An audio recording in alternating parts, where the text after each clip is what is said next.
right down here in Wailoa. The entire coconut grove is underwater up to the fence line.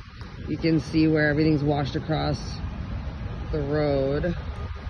Ho'omana is underwater. The Kauai is flowing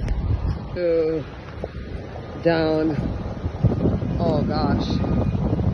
All of this is completely under. I'm not sure if the bridge is damaged, but the road is closed. There's all kinds of debris in the road. Giant tires. Coconuts. You can tell the entire road overcame with water.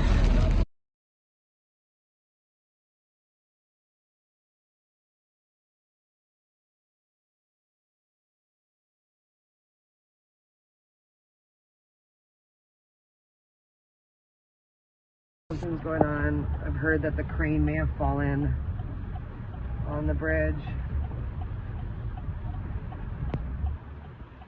And we're not even through this yet, guys.